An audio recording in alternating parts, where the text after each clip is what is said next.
Save the Semantics, episode 337. It is August 31st, 2025. My name is Myro. This is the podcast where I ramble on for a bit about some shit. Recording this on a Sunday evening.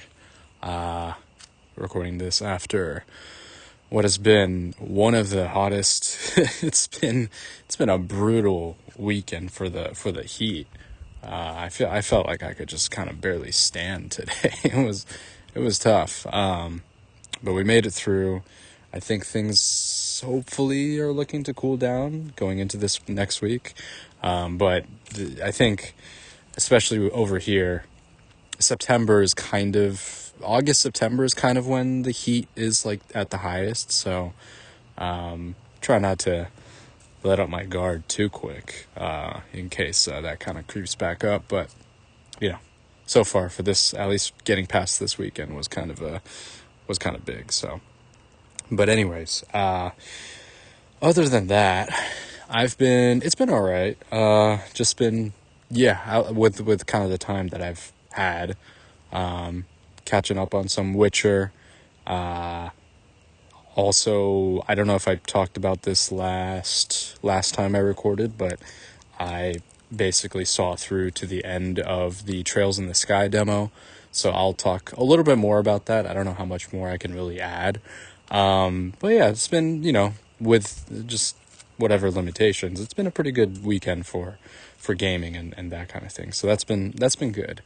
It is funny. Like I feel that I kind of change my my approach on the things that I want to play, like on kind of a whim a lot of the time.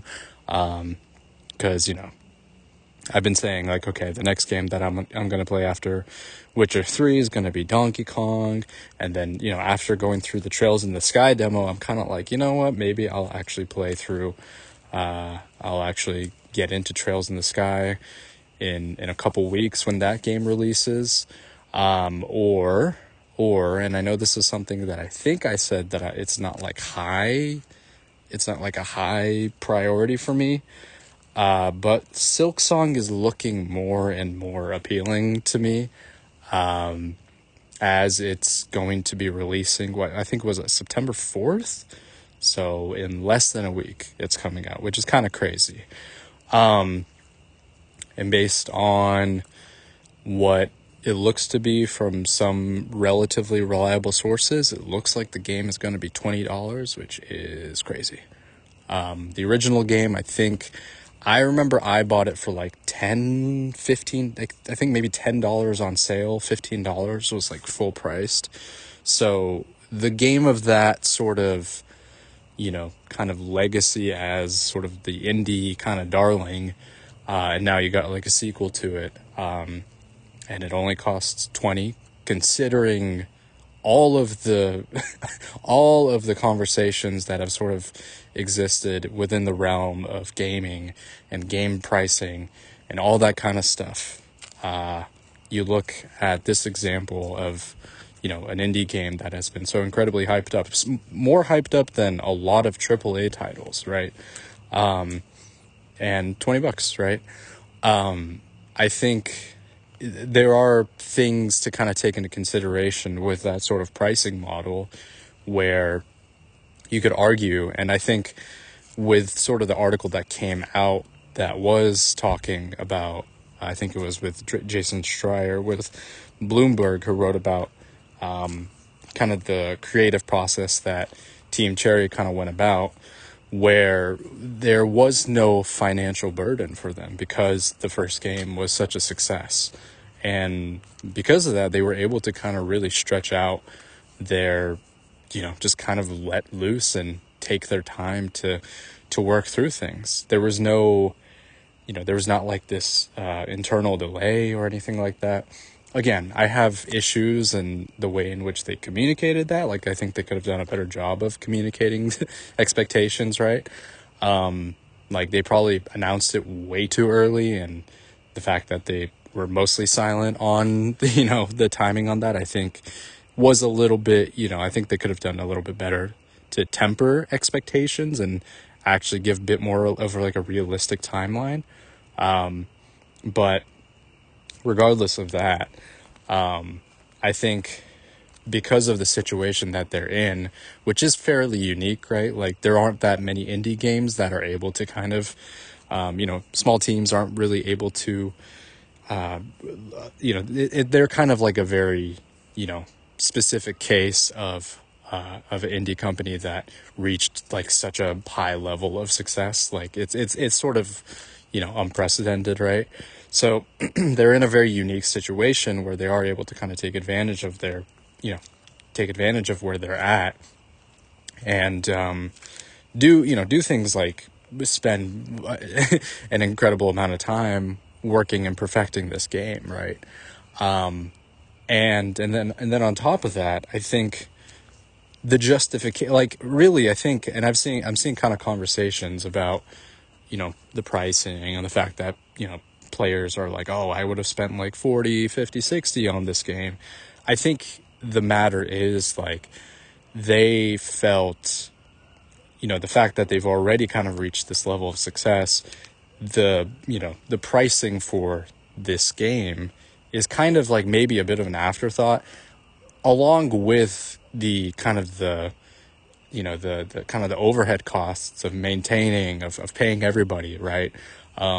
Maybe they kind of factored that into their pricing model, where they didn't have to necessarily price it to such an egregious level like a lot of other AAA studios, you know what I mean? Indie titles in general are gonna be at like the $10-20 mark, right? Especially for a much smaller game.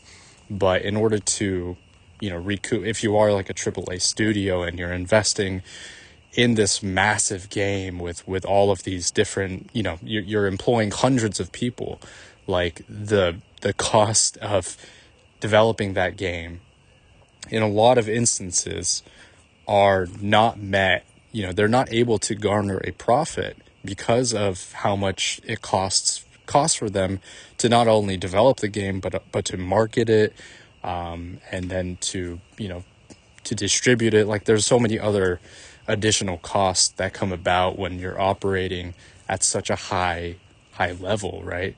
So I think I think there are things to kind of consider with this argument, or this, this conversation about pricing and that kind of thing, where I think the unfortunate nature of things is that gaming at like, at sort of that level of, of like the tier of the first parties of Nintendo, Microsoft, Sony, the way in which they have historically developed, maybe Nintendo less so, but more recently, how they've gone about developing their games, and the fact that, especially in the case of Xbox, have continued to shutter down studios because they're not meeting this, supposed profit margin, is just the fact that things cost too much nowadays, right? Especially if you want to kind of develop games to reach like maybe the highest fidelity and the highest kind of quality, quote unquote, quality of a game. When I think it's just unrealistic to be able to do that. I think the case with Team Cherry, again, is a unique one. And it might be hard to replicate because there aren't so many cases like them. Like they were one of the few to really sort of, reinstate, like, essentially, make their mark with the original Hollow Knight game. So it's all of like the confines of their situation, I think, do need to kind of be taken into account, but it doesn't mean that this type of success can't be replicated to some level. I think there just needs to be reasonable expectations to place when it comes to, the success of a game, and just like the exorbitant costs to make a particular game. I think it's just like, there's just like too much that goes into certain games that I think the consumer doesn't even necessarily recognize it. You know what I mean? I think an example is kind of with like the Final Fantasy games, like the recent ones with, 16 and then, Rebirth and that kind of thing. Like I am sure like those have been some of the most expensive games to develop in, in recent gaming, kind of history and stuff. And there's always this constant conversation regarding Square Enix, just talking about how the fact that these games have failed to like meet, sales expectations and all that kind of stuff. It's like you have to find, there has to be a little bit more of a reasonable kind of approach. I think something that I haven't factored in is, the pressure from and the influence from shareholders, right? The fact that this is like you have the developers, you have, maybe the company itself, and then you have the shareholders who want to, right, reap the profits. And I think that sort of structure of just like the the typical kind of corporate structure has, I think, hindered the gaming environment in a lot of ways. And that's kind of why you have so many, it's one of the reasons why there's so many game studios that have, been kind of shut down, because this philosophy, this incredibly flawed philosophy that there has to be this kind of, you make a product, and if it doesn't sell, there's just not this, like, it's like you're a failure, kind of, you know what I mean? And then you get laid off if you're a developer or whatever. And I think if you sort of let go and you're sort of separate from that structure, if you can kind of take yourself away from that structure, I think that can be really, you can find, situations like Team Cherry where they can find success without the pressure from outside and, higher level sources, you know what I mean? So I think that is kind of where I don't know. I don't have like a solution. There needs to be some kind of maybe balance that has to be kind of struck with, finding a balance. Like, of course, like, everybody needs to have some money. That's like the unfortunate truth. But is there a way to where you can find a balance between, being able to pay your employees, being able to pay, the people that helped make the game, while also not having to, be concerned with just being completely shut out? Like, or is that just like the unfortunate nature of this business? Like, do you have to kind of be, do you have to be so incredibly successful, in that structure in order to be considered like successful, so that you can kind of move forward and create more things in the future? I don't know. It's tough. I just don't, it's just sort of like, I don't know, I think there's more to the conversation than just pointing at like Team Cherry and that's how you should make a game. It's like, that's like one way you can make a game, right? Like, not every indie developer has to be a Team Cherry. Like, there's so many different types of developers out there. I think they're just like the most renowned, right? The most renowned out of like the indie developers.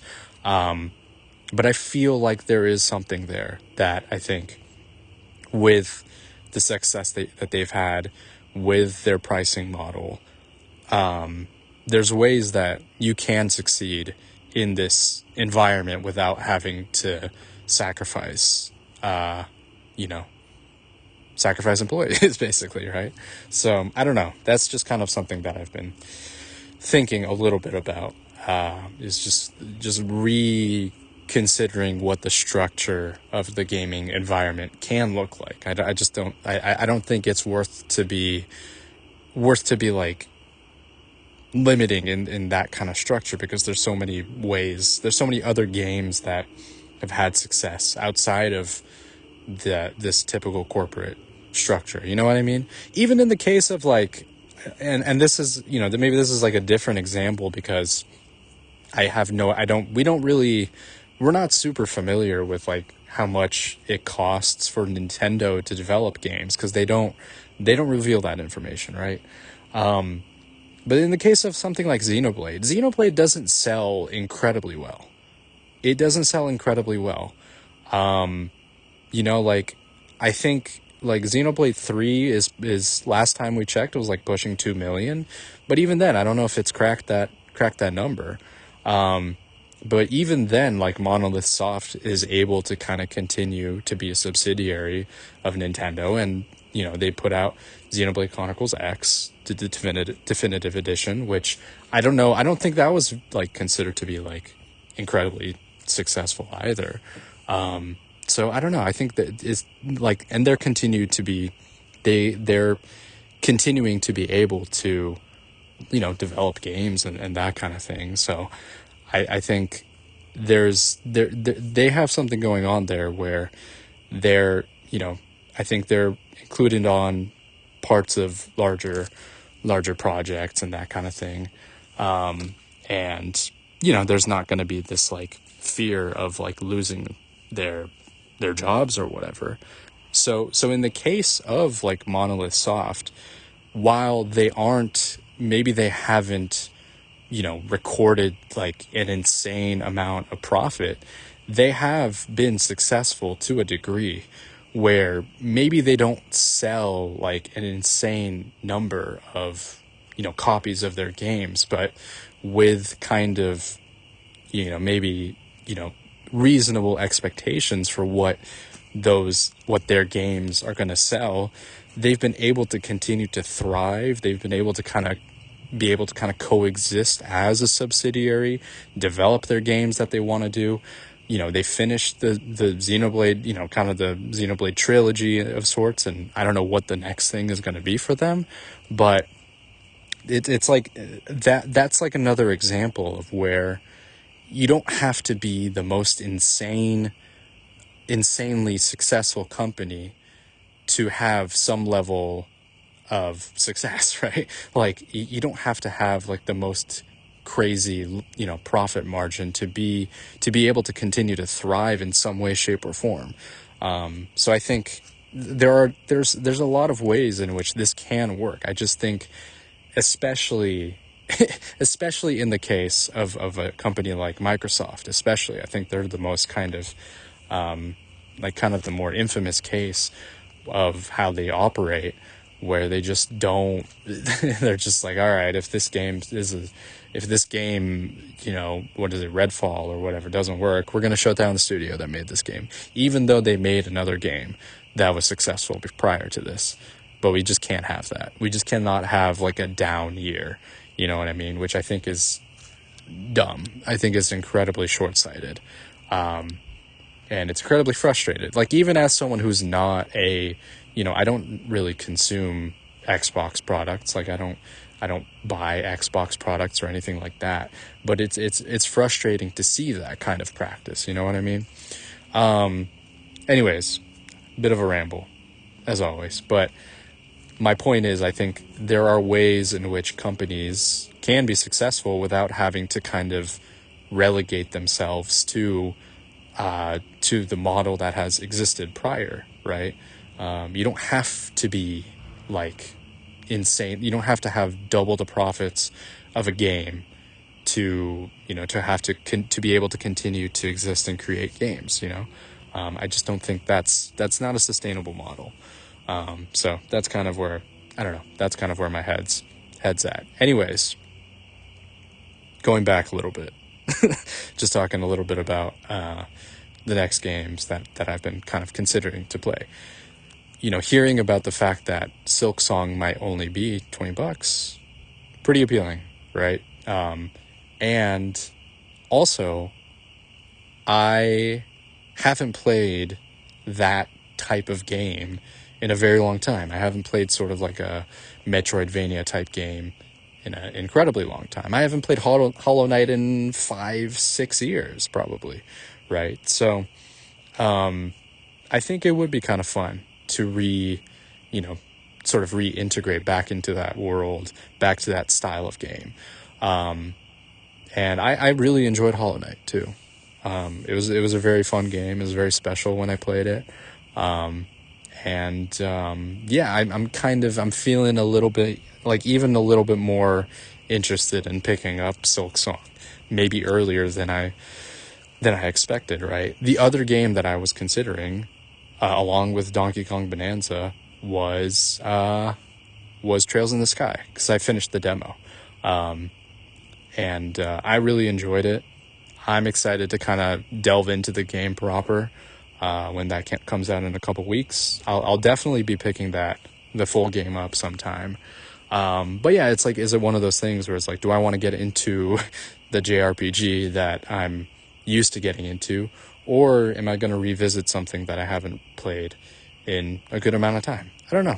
I'm just kind of juggling options here, because there's a lot of options, and I'm just kind of excited to get into those other games as well. And this has had me thinking about The Witcher 3 as well, where I mentioned that I'll, like, once I beat the main game, the base game, I'll probably put it off and maybe do the DLC another time. Knowing me, I have a hard time going back to a game if I've already kind of beaten it in a way. So I think what I'll do is I'll probably play the DLC, I think, like after I beat the base game, because I'm pretty close to beating the main story, and seeing that through. So I think I'm a little bit more inclined to play through and play the other DLC content, because apparently it's really good. So that might be the plan, and that kind of might hold me over until a couple of weeks when I can kind of make my decision on what the next thing I want to play is, right? And who knows how much time I have, right? So that might be the game plan. But again, as I've said, I might just change that on a whim. So we'll see. But there's a lot of options out there. Also, some speculation, some rumors that in a couple weeks there's going to be a Nintendo Direct. So that's going to be really interesting to see what the direction for the Switch 2 and Nintendo is going to be for the rest of the year, if they're going to announce anything big during that Direct. So lots of stuff going on. That might be it for now. And I think I'll record something either tomorrow or later this week, based on however much time I got on my plate. But yeah, good stuff. All right, recording this on September 3rd. It is a Wednesday evening, so middle of the week. Just wanted to do a little bit of catch up. There's honestly really not that much to catch up on, but just wanted to hop on and talk about some stuff real quick while we're here. But yeah, it's been a week for me. I've been just busy, busy with work and stuff. So I'm feeling a little maybe out of sorts, maybe a bit here. So bear with me. But yeah, I just wanted to talk about a few things. Obviously, I'll catch up a little bit on some gaming items, and then also a little basketball as well. There's been some news that has been circulating about Kawhi Leonard, Steve Ballmer, and the Clippers, and how the deal went down for him to go to the Clippers back in 2019, going into 2020, and kind of there's maybe there was some behind the door, under the table handshakes that were going on, where Kawhi was paid, I think it was like estimated or something, like an extra $20+ million or something. So, over, what is it, circumventing the cap. I don't know the full details. Like, I haven't read the article that kind of laid out the whole thing. But yeah, I think it seems to be circulating quite a bit. And it feels like there's going to be some repercussions, I think that it's going to be interesting to see. I don't know what the full extent of that is going to be, and what the full like consequences are going to be for the Clippers and that kind of thing. But it's interesting because it's like I think with like tampering and just, you know, working to, I don't know, working behind the scenes and that kind of thing, it feels like it's almost a given in a lot of instances, but it seems to me that this to this degree is like kind of a different level of scandal in a way. So it'll be interesting to see kind of what pans out. I'll probably take a look at, you know, I'll probably look into it a little bit more when I have some time. It's not like the most, I don't know, it's not like the most interesting thing to me, but it is worth, I think, pointing out, considering kind of where, you know, considering like what the potential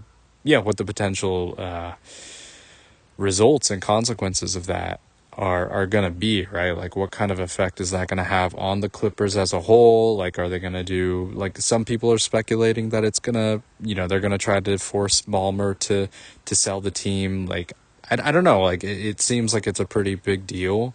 So that will be something to follow, right? Again, it's not something I'm like super familiar on the exact details or anything like that, but I do, you know, I have like a passing interest in it as, you know, as obviously a fan of the NBA, and the fact that we haven't really had any basketball related content and news for quite some time. I know there's other basketball going on right now, but I just haven't had the chance to really to catch up on that. And the NBA season is, you know, coming up in about a month or so. Preseason starts in October, so like basketball is kind of is coming up. It's coming up pretty quickly. And so I think that, you know, whatever there's still remains to be seen if any additional like trade moves and those kinds of things are going to be done before the start of training camp. But I mean, listen, for us Warriors fans, the whole Kuminga situation is still hanging out. Like, there still doesn't seem to be a resolution for that, which is just such it's very, I don't know. I just want there something to be done. I've expressed this already, but I just want to move past this, you know, and then just look forward. So it's there's not just like this cloud of, you know, hanging over the team. Like, it's just, it's not going to work. That relationship is over. Move on, right? Like, just find some team, some willing team. Like, I don't care, you know, just find whatever trade package works. I get it. It's not that simple, but it's worth, I think it's worth just cutting ties and taking whatever you can get from that situation. So, yeah, so it's a bit of a, like, obviously right now we're still kind of in the you know, down period, if you want to call it that, of the prior to the season, right? The lull before the NBA season. But I do have, and I'm perfectly fine with that, honestly. Like, I'm perfectly fine waiting for basketball, but I do definitely have gotten a bit of an itch to, like, oh yeah, maybe I want to engage again. Maybe I want to start watching some things again. But yeah, it's definitely, you know, kind of getting to there, where, you know, I do want to, you know, probably next month or so, I do want to kind of start looking across the board and looking at teams that I feel like are going to be, you know, interesting. I did talk about some of that during like the trade deadline, post finals and that kind of thing, but I think it would be worth sort of revisiting, you know, looking back and maybe looking at the teams and some of their, you know, their current construction and that kind of thing. Because I think it might be like a bit of a fun exercise, right? I think the East is pretty wide open, so I think that's going to be pretty interesting to watch. And then the West kind of remains as the quote-unquote bloodbath. But I do think that, you know, considering, maybe where OKC is, maybe, and I guess you could probably slot in Denver in that position as well. But yeah, I think outside of maybe the those two teams, I mean, I guess Houston as well. I don't know. It's a little hard to be like, yeah, there's going to be for sure these playoff caliber teams. It's a little hard to kind of make that determination. So we'll see. We'll see how that goes. But I think I'm getting a little excited, for the season. It's I think this sort of gap, and especially considering the fact that I was engaged with the season for such a long time going into, the postseason, like I think this little period, as I've kind of talked about, has been a nice little reprieve from that, taking a little break from basketball. But I do think it will be nice to get back into the season again and start talking hoops and all that stuff, speculating, because I think overall last season was great. Like it felt like it was a very interesting season to kind of see the progression from certain teams. And obviously I think the Indiana run was absolutely crazy. And maybe the very last game maybe put like a small damper on things, but I think overall, if you combine regular and post, it was a pretty successful and pretty fun season overall, I think.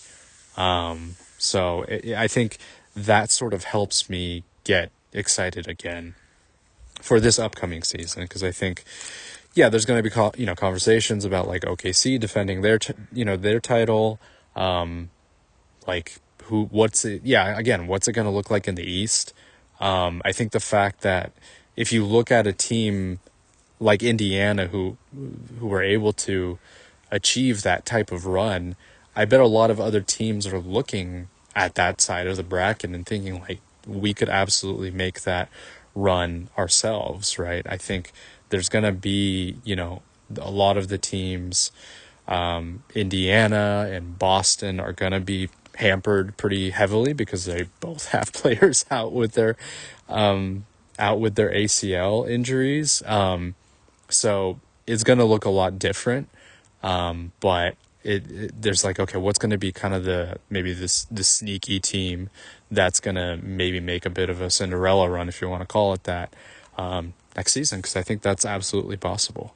So I think that's definitely something that I'm looking forward to kind of seeing. And I know, look, I get it, like the East-West conversation is just going to be a continuous thing, but I tend to really enjoy both conferences, and maybe even a little bit more of the East, because again, I've said this a lot, when the Warriors play the Western Conference, it's like every game kind of matters, which is like kind of frustrating and a little tense. But if you look at the East, it's like, okay, that's like very separate in a way. So I don't really have to like worry about that affecting the Warriors in a way, unless we're playing against them directly. But you know what I mean? It's like every game against like a Western Conference opponent is going to matter. And if you look across the board, it's like every team has something going on. You know what I mean? Except maybe Utah.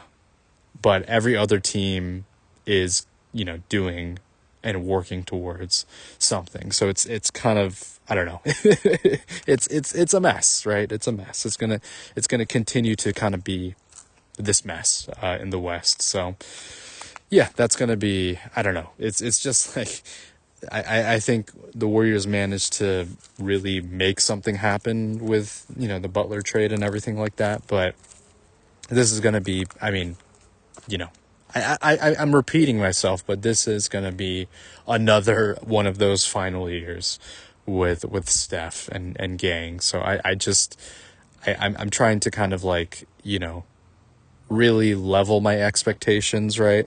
I think I had pretty reasonable expectations for last year. So I'm going to carry that philosophy over for this year as well. While we did make it past the first round and everything, don't look too far ahead, right? Like take it game by game and all that stuff, whatever. So, there's a lot to discuss and talk about and everything, but we'll save that conversation next for like later, unless something else pops up, and unless the Kuminga situation is finally resolved, then I'll probably hold off on talking too much more basketball for a little while. So Silksong drops tonight, technically, and I'm kind of like, the way I'm approaching that game. I'm really trying not to look at too much things, like too much content. Like if I watch one video or something like that, that's probably, that's going to probably continue to pop up more Silksong and Hollow Knight related videos. And I do want to kind of go into that experience pretty fresh, right? I don't, spoilers and stuff, I'm not super, I'm not like super heavy on, and I'm not super worried about necessarily for this game, because frankly, like the story of Hollow Knight wasn't like the most like interesting. I think like the world and the the concept of the kind of the light and dark motif, I think is well done, but it's not like the most it's not like the most important thing for me, right? It would be cool to kind of experience those things myself, but if I somehow get spoiled on like some like plot details, it's not going to bother me too much. It's more so like, finding out different secrets and different areas for myself. I think that's kind of where, my enjoyment of the first game came. Like that was like a huge part of why I really enjoyed the original Hollow Knight. I think the exploration, learning how to kind of maneuver using the different tools you kind of get as you kind of venture throughout the world, and then uncovering like these like different kingdoms where I had no idea this was even a location, and just like stumbling across different spots, I think is kind of where a lot of that was like a big part of my enjoyment, and I think that's going to carry forward into Silksong as well. I think I'm cool with like the challenge. I'm okay with that. I think the level of challenge that Hollow Knight presents, I think, it works for me because of like the incentives that kind of lie with that. There is like a feeling of progression when you beat bosses, and when you unlock certain areas and expand the map and all those kinds of things. I think the challenge sort of it kind of it is sort of justified in a way for me, and so I feel like it works in a way. I think that balance is struck, and I think that's why that game kind of resonated with me, and that game really worked for me. So if the second game is like anything like the first one, then I'm probably going to be on board. I'm sure that I'll definitely be a little shaky in terms of the controls and the mechanics and all that stuff, because I haven't played Hollow Knight in years. So I'll definitely need a bit of a refresher. Part of me, I think I was like maybe considering going into, I was considering maybe going back and playing a little bit of the original Hollow Knight, but I think that it would be better for me to just like save that experience for the new game, because I do think there might be there's definitely going to be a little bit of bleeding over from the original game, and I don't necessarily want to like over experience things in a way, if that makes sense. For example, like I think I played through, this was a few years ago or a couple of years ago when Tears of the Kingdom came out, where I did play through Breath of the Wild again, maybe like a few months before Tears of the Kingdom. And while I think it wasn't too big of an issue, considering how similar those games kind of are in a way, there were some things where like, yeah, I kind of just did that. I saw that mountain range. I walked through these plains. I rode the horse in this direction. So, like you kind of don't want to like you kind of want to avoid repeating doing the same things again. And I know that I'm sure the developers at Team Cherry know what they're doing, where this Silksong is going to be a completely different game, but I do think that there's definitely going to be some similarities in terms of like the atmosphere, the mood, the gameplay mechanics, maybe some of the bosses or whatever that I think are going to be, you might kind of see, some things maybe just sort of reflected, and you might be doing some similar things again, which I don't necessarily want to do. And I know that's, it's not too much to expect that, because I think, again, I feel like they have a good handle on things and they know how to develop a game. And I'm sure there's going to be some brand new things that are going to pop up with Silksong. But yeah, I just don't want to like do too much. And also Hollow Knight is also a pretty lengthy game as well, for its like size and everything. So I'm sure, like, I don't want to spend like too much time doing it. There was just like a part of me that was like, maybe it would be fun to go back and check some things out, or maybe challenge myself to do some of the more challenging like side content. But I'm just like, you know what, I'm just gonna hold off on that and just wait for Silksong. I'm perfectly fine with that. But yeah, it drops tonight. I'll probably kind of be just checking out some, different kind of, different kind of receptions and that kind of thing. The interesting thing, and I think I might have talked about this earlier last week, was the fact that they have publicly said, Team Cherry has publicly said that they're not going to be issuing out review copies of the game to reviewers.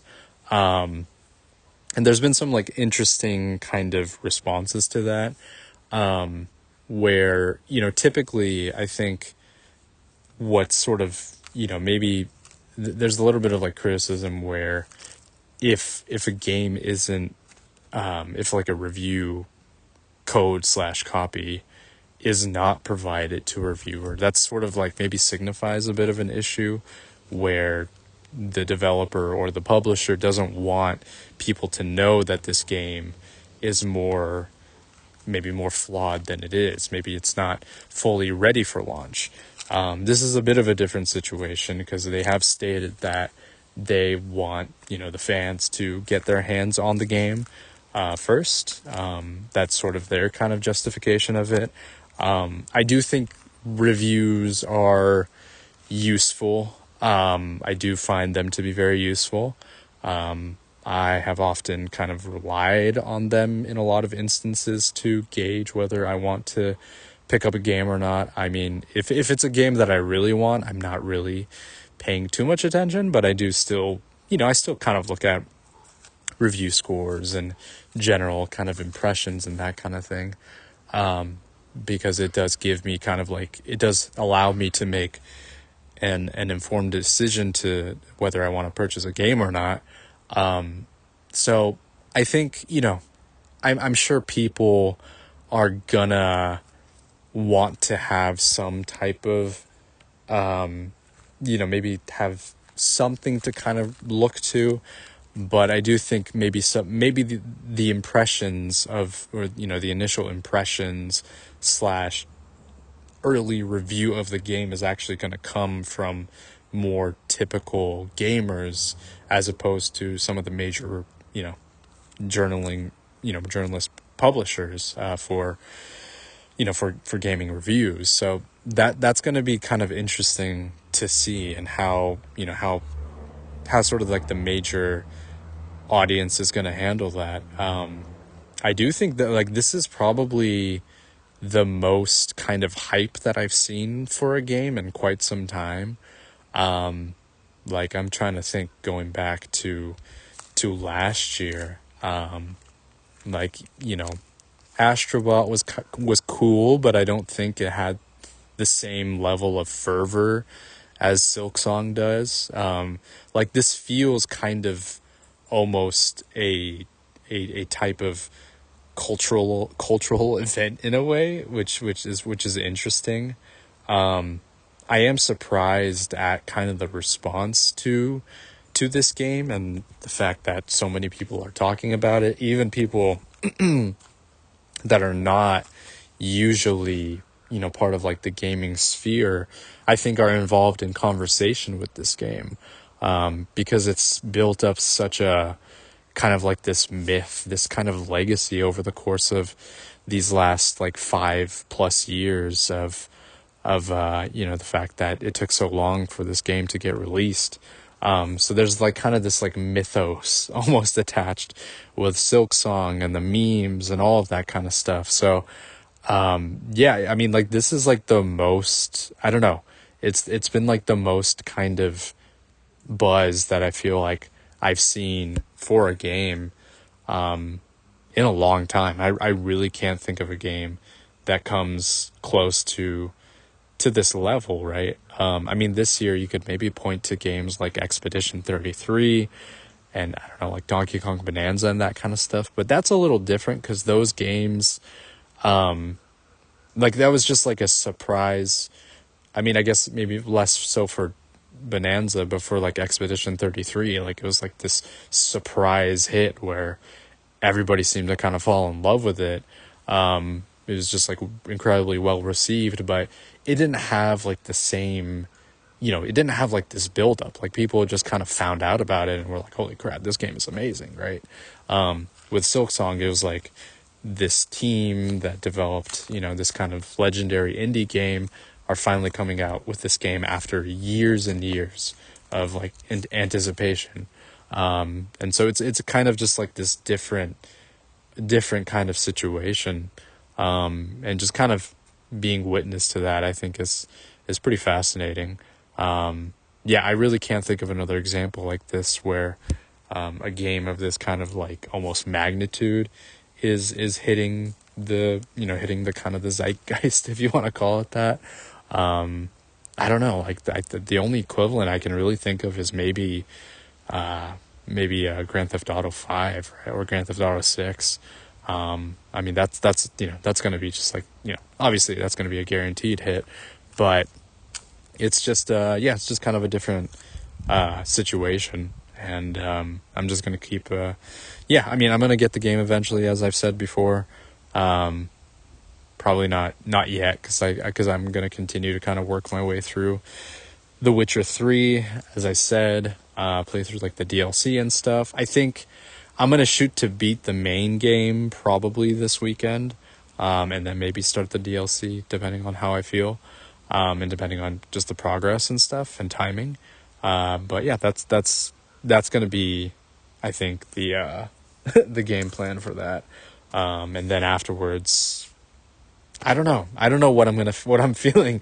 I don't know what I want to play next. I mean, Silksong is kind of the obvious choice if I really want to be also in the hype and everything.